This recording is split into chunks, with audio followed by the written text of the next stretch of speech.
Hello everyone, this is Alan from Technology Moments once again. Today, another experience with smart locks. Due to the problems that we've had with other units and considering that brands come and go as seasons, we decided to wait a few months trying it, see if it is still in the market, and then share our experience.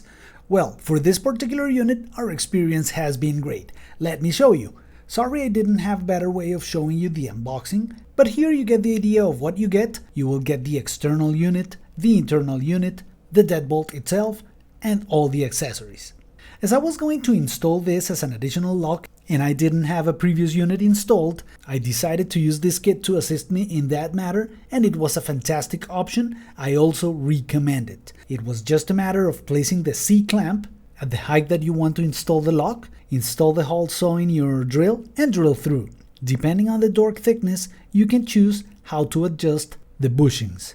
Installing the lock was very easy as I needed it very quickly in place to use it immediately. I didn't do what I usually do, which is configure it on top of my desktop before installing it. However, installation was pretty straightforward and easy. Not much that I'm allowed to show you right here in these videos. As of the physical installation is as easy as installing the deadbolt.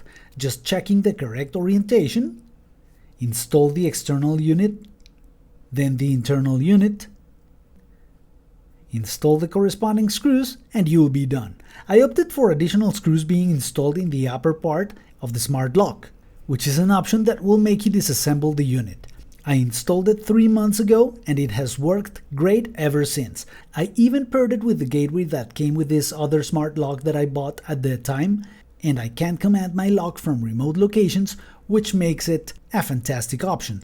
As with every other smart lock, you have the convenient USB Type-C port in case that you run out of batteries, something that this unit has proven to be very good at. Also, it has the possibility of using the included keys. Overall, it has been a very good experience, only that for my mother, it was not a viable option to use a fingerprint.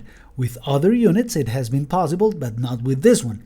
As it was not as sensible as the other smart lock that I had, she has to use a PIN number to access. Nothing critical and still convenient enough for them to use. Okay guys, thanks for watching this video. Remember that the whole purpose of our videos is to show you the experience that we've had, so if you're in the decision-making process of getting one of these smart locks, you make the right choice. See you next time.